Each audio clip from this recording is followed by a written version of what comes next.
Le principal problème, c'est qu'en élargissant les autoroutes, on ne résout même pas le premier problème auquel on est censé répondre, c'est-à-dire la congestion. Pourquoi? Parce qu'en élargissant les infrastructures routières, eh bien on génère du trafic supplémentaire, ce fameux trafic induit, qui vient tout de suite saturer les infrastructures quelques années après la fin du chantier. Selon le lobby routier, élargir les autoroutes serait la solution pour fluidifier le trafic. Pour eux, des autoroutes à 6 voies sont même indispensables pour éviter que les voitures n'envahissent les villes et les villages.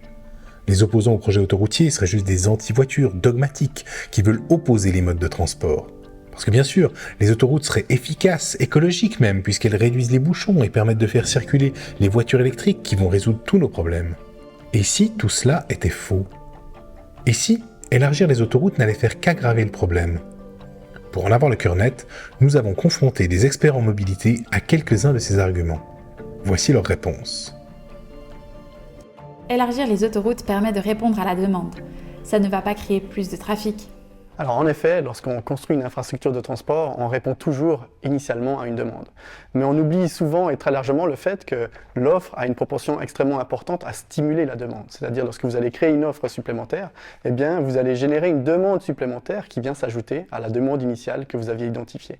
Et ça, c'est un peu pour le meilleur et pour le pire. Vous allez créer une autoroute où vous allez finalement créer un trafic automobile supplémentaire. Mais si vous créez des pistes cyclables, eh bien vous générez plus de cyclistes. Est-ce qu'on prenait finalement autant l'avion avant que les compagnies aériennes low cost ne déploient leur offre? La réponse est non. Est-ce qu'on prenait autant le train pour aller à Paris avant le déploiement de l'offre TGV? Non. Donc derrière une infrastructure, eh bien, on a une possibilité de faire de nouvelles activités, d'orienter nos choix. Parce que la mobilité, elle est malléable. Ce sont nos choix, nos modes de vie qui se cachent derrière cette mobilité. C'est pas quelque chose de figé. Et donc on réagit à une offre. Lorsque une offre va être déployée, on va faire des choix en conséquence. Et c'est ça qui explique ce qu'on va appeler le trafic induit. Mais les gens ne vont pas s'acheter des voitures juste parce qu'on a élargi les autoroutes. Bien à terme aussi, on a tendance à s'équiper par rapport au paysage des mobilités et aux opportunités qu'on a de se déplacer. Est-ce qu'une voie verte, quelque part, n'incite pas, in fine, à s'acheter un vélo? Est-ce qu'une nouvelle offre de transport public n'incite pas justement à s'acheter un abonnement de transport public? Donc, in fine, avoir la possibilité de, soi-disant, se déplacer en voiture de manière plus fluide, eh bien si, ça incite justement à s'acheter une voiture. Élargir l'autoroute va fluidifier le trafic.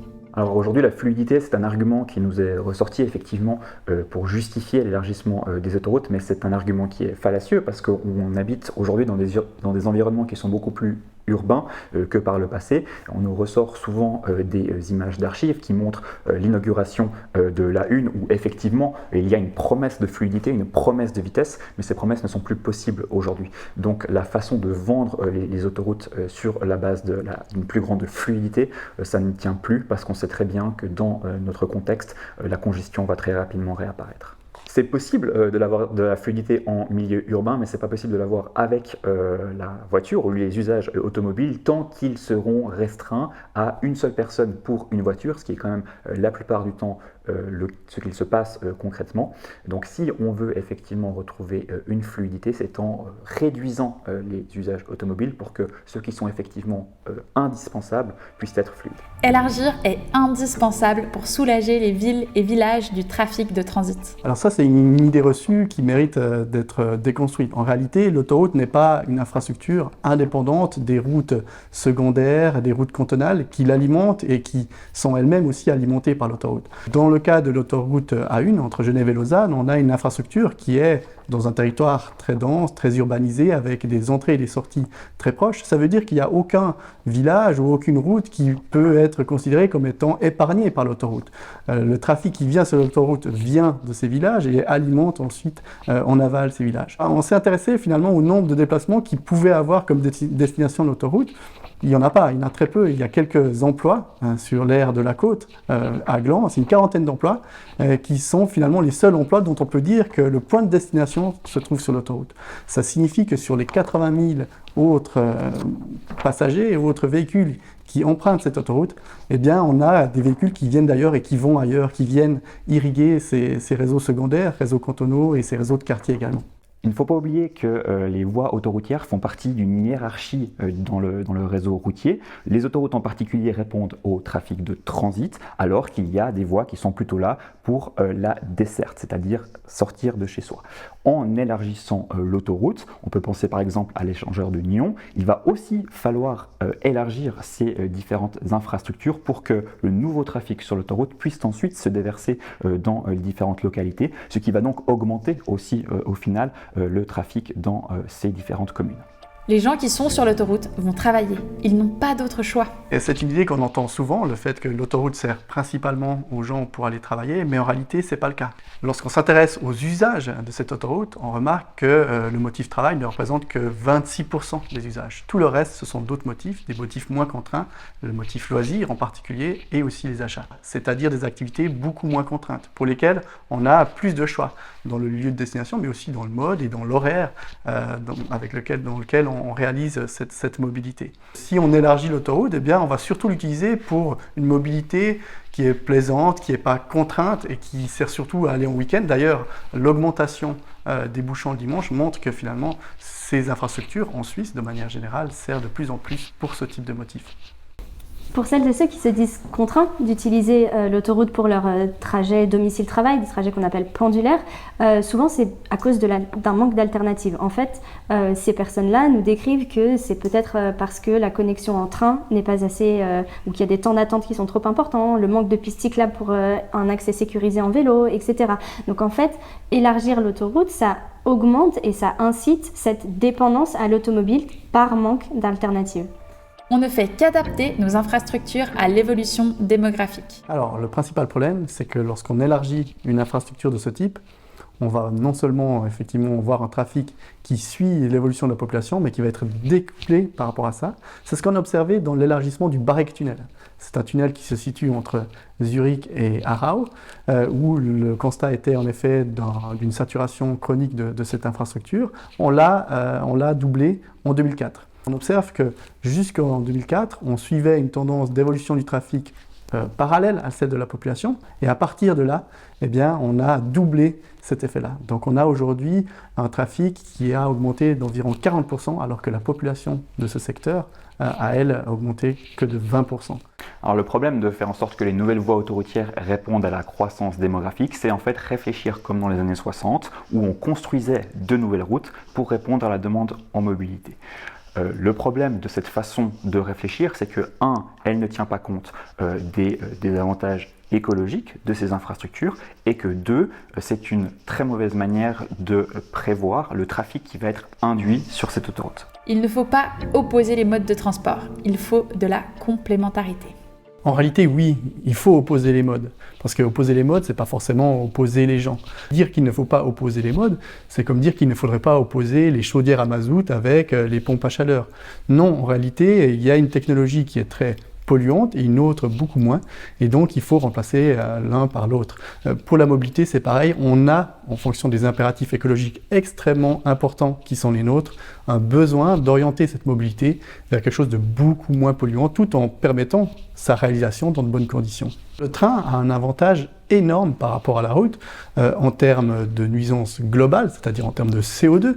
On parle de 7 grammes au kilomètre lorsqu'on parle de trajet en train, contre à peu près 180 lorsqu'on parle d'un kilomètre réalisé en voiture. L'enjeu de CO2 n'est pas le seul, on a des enjeux de pollution locale, les oxydes d'azote, les particules fines, les enjeux de bruit, de congestion, d'accidents. Et il faut aussi faire attention à ces arguments de multimodalité qui sont souvent utilisés aujourd'hui pour, au contraire, garder l'avantage comparatif de la voiture sur les autres modes de transport. On est dans un système où la voiture a bénéficié pendant des années d'avantages par rapport au train, au mode doux. Si on veut rééquilibrer ce décalage, il faut effectivement opposer les modes et remettre à niveau les autres alternatives. C'est irréaliste de transférer vers le train les 80 000 voitures chaque jour aujourd'hui sur la 1. Alors je ne crois pas qu'il n'ait jamais été question de faire que 80 000 personnes se reportent immédiatement sur l'infrastructure ferroviaire. Celle-ci est également amenée à être améliorée et à reprendre progressivement ce trafic autoroutier. Maintenant, le risque que l'on prend en élargissant l'autoroute, c'est qu'il ne faudra plus reporter 80 000 personnes sur l'infrastructure ferroviaire, mais peut-être 120 000, puisqu'il y aura du trafic induit qui va venir renforcer les usages automobiles. Et donc, on ne fait que repousser le problème, voire même l'empirer. Ces 80 000 véhicules, c'est pas quelque chose qui est tombé du ciel. La mobilité, c'est pas une donne figée, c'est-à-dire que ces 80 000 peuvent devenir aussi 50 000. Dans quel sens? Dans le sens où finalement la mobilité qu'on observe sur cette autoroute, elle est beaucoup liée à une mobilité assez malléable, la mobilité de loisirs par exemple. C'est-à-dire qu'on peut très bien envisager qu'on fasse d'autres choix, que les entreprises aussi fassent d'autres choix pour réduire ce nombre de véhicules par jour. Donc c'est pas une fatalité de répondre à ce chiffre-là, à 80 000, ça c'est un premier élément. Autre élément, c'est que des alternatives existent. On pense toujours que le ferroviaire est complètement saturé. Là aussi, c'est une idée reçue, puisque les chiffres sur la fréquentation des trains montrent qu'en effet, il y a un certain nombre de dessertes qui sont saturées en heure de pointe, mais la très grande majorité des trains ne le sont pas. Et d'autant plus durant les temporalités où c'est le motif loisir qui prédomine. On l'a vu, c'est un motif extrêmement important d'usage de l'autoroute. Donc il s'agit à la fois de réfléchir à une autre mobilité, à réduire ces usages globaux de cette mobilité sur l'autoroute, mais aussi en parallèle des alternatives à court, moyen et long terme. Donc tous les modes ont un rôle à jouer, les modes actifs, les transports publics urbains, mais aussi le train. Et c'est clair que dans cette région-là, le train a un très très grand rôle à jouer, puisque c'est lui qui pourra aller chercher les gens assez loin. Et il y a un enjeu à mieux desservir l'arrière-pays du District-Nyon, le Pays de Gex et la rive droite du canton de Genève, avec ce qu'on appelle cette diamétrale ferroviaire, un projet qu'on commence à discuter aujourd'hui. Et c'est ça, sans doute, la vraie alternative à l'élargissement de l'autoroute. Élargir les autoroutes permet d'améliorer la sécurité. Alors ça, c'est une idée aussi qui fait abstraction de tout le trafic supplémentaire qui va être généré par la nouvelle infrastructure, par le trafic induit. Puisqu'on aura plus de trafic, eh bien finalement on aura de toute manière plus d'accidents, que ce soit sur l'autoroute ou dans les routes justement en amont ou en aval sur le réseau secondaire, comme on l'a précisé. Et donc plus on a de mobilité automobile, plus on aura de nuisances liées aux accidents, même si ponctuellement sur l'autoroute, de par la gestion d'une meilleure bretelle, etc., on pourrait imaginer qu'on a une meilleure sécurité. C'est un leurre parce qu'on va cacher finalement l'entier de ces accidents qui vont concerner pas forcément l'autoroute, mais le reste du réseau, notamment en ville, où on le sait, les usagers les plus vulnérables, les piétons et les cyclistes sont les principales victimes. Les voitures électriques vont résoudre le problème du climat. Alors, la voiture électrique, c'est plutôt une bonne nouvelle pour le climat, en effet, parce qu'on voit qu'elle est autrement plus efficiente que la voiture thermique. Elle permet de réduire très clairement les émissions par kilomètre parcouru en voiture. En revanche, tous les calculs montrent que même avec une électrification complète du parc, on n'arrivera pas à atteindre les objectifs qui sont les nôtres d'ici 2050. Ils nous permettent de faire une partie du chemin, mais pas l'intégralité. L'autre partie du chemin, c'est bien sûr et avant tout le report modal, c'est-à-dire choisir pour des moyens de transport moins polluants, et aussi la réduction des distances, faire des déplacements beaucoup moins longs. Et puis un autre aspect, c'est que la voiture électrique, malgré ses vertus environnementales, ne règle pas du tout les questions de congestion. Elle règle très peu les questions d'accidents, tout un tas de nuisances plus locales qui sont associées aujourd'hui à la voiture et qui ne vont pas être réglées et empirées si on a encore plus de voitures électriques sur nos routes demain. Sur la question des véhicules électriques, il ne faut pas non plus oublier ce qui est l'effet rebond, d'utiliser plus quelque chose sous prétexte que finalement c'est plus vertueux. Donc parce que j'ai une voiture électrique, je vais m'en servir plus et faire des déplacements que je faisais peut-être en train, avec d'autres modes de transport, ou que je ne faisais pas, simplement parce que mon mode de transport est considéré vertueux. Il ne faut pas non plus oublier les impacts financiers d'entretien des voiries liés aux véhicules électriques qui sont eux plus lourds que des véhicules thermiques.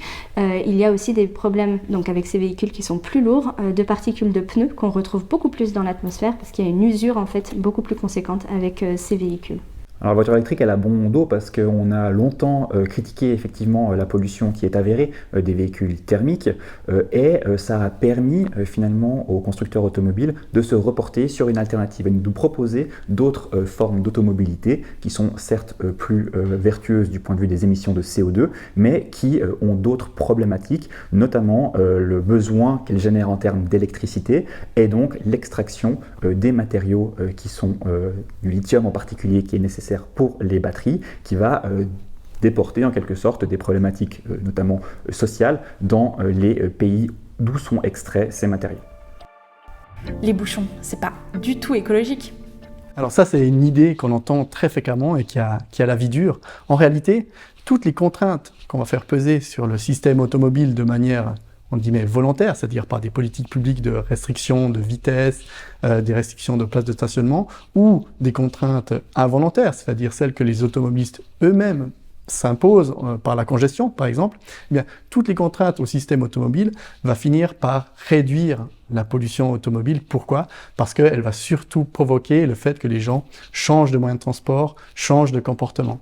Et ces changements-là, ils sont autrement plus bénéfiques que l'idée qu'un moteur puisse tourner un petit moment effectivement dans le vide, dans les embouteillages ou à la recherche d'une place de stationnement. Ça n'a rien à voir. L'effet bénéfique du changement de comportement est 10 fois plus important que ces petits effets néfastes sur le très très court terme.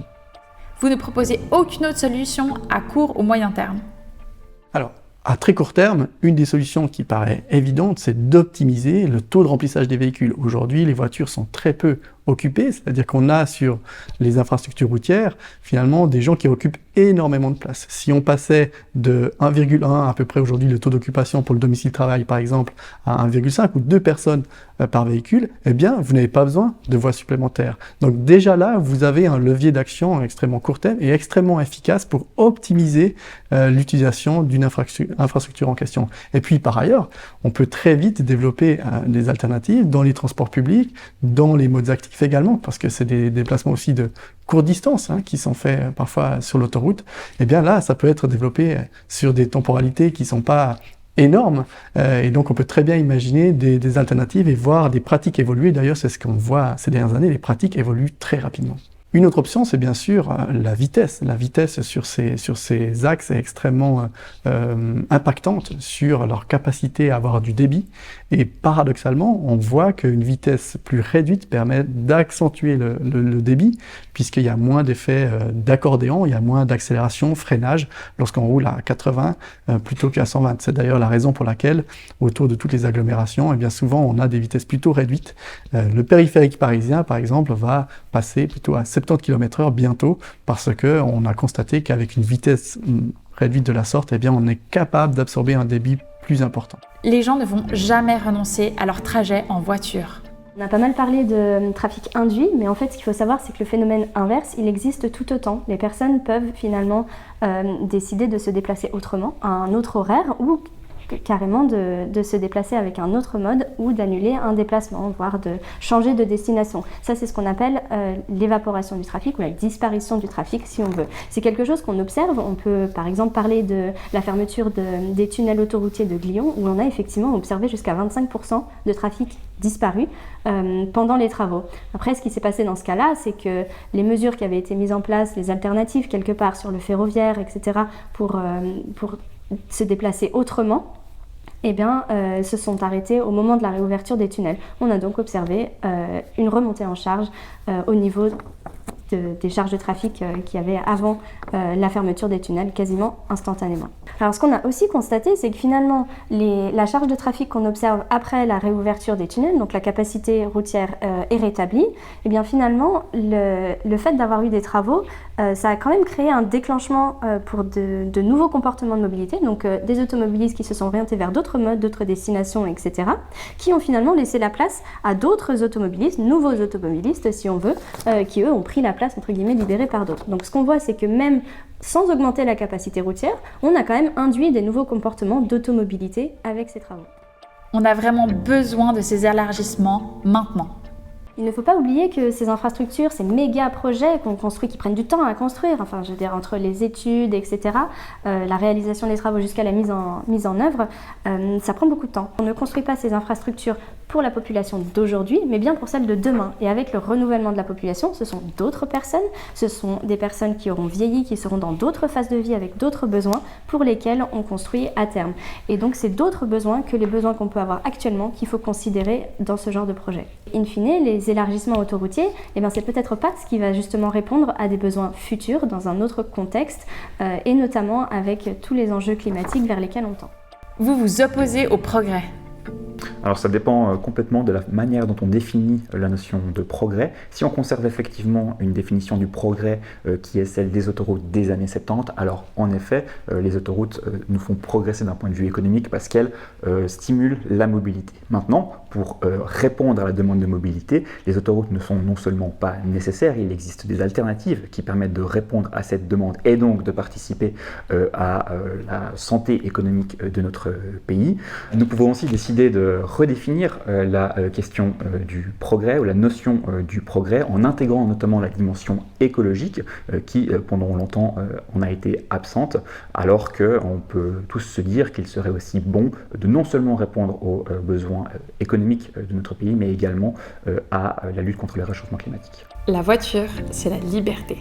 Il ne faut pas oublier que finalement nos territoires ils ont été développés aussi depuis les années 1960 environ, justement pour la voiture. Et c'est ça qui nous a créé une certaine dépendance finalement à ce mode de transport. Quand on aménage le territoire avec des centres commerciaux qui sont accessibles juste en périphérie et donc en voiture, finalement on incite et on contraint les gens à utiliser ce mode pour un motif comme les achats par exemple. Ce qu'on a constaté avec des entretiens menés par exemple aux alentours de jonctions autoroutières, c'est que justement toute une part de la population se sentait contrainte et sentait sa mobilité automobile subie. Elle aurait souhaité se déplacer autrement. La voiture n'est pas synonyme de liberté pour tout le monde. Au contraire, c'est une forme de liberté pour ceux qui y ont accès et qui le souhaitent. Ça peut aussi être une forme de stress, ça peut aussi être une forme d'inconfort, ça peut aussi être une forme de contrainte vécue et subie. Par contre, si on réduit la capacité routière et qu'on offre d'autres possibilités, là on a une diminution du trafic, mais on a aussi un rééquilibrage par rapport aux aspirations de toute la population. On a une mobilité qui devient plus éthique et plus choisie que subie. Vous êtes juste des anti-voitures. La question qui est au cœur de ce projet d'élargissement des autoroutes, c'est bien une question d'infrastructure de transport. Ce n'est pas une question d'être pour ou contre la voiture. Il n'est pas possible, dans l'état actuel des choses et de notre territoire, de passer du jour au lendemain à un monde sans voiture. La question qu'il se pose, c'est de savoir dans quelle mesure on souhaite se diriger vers un monde qui soit moins dépendant de l'automobile. Et dans cette perspective-là, l'élargissement des autoroutes est plutôt contradictoire avec nos objectifs.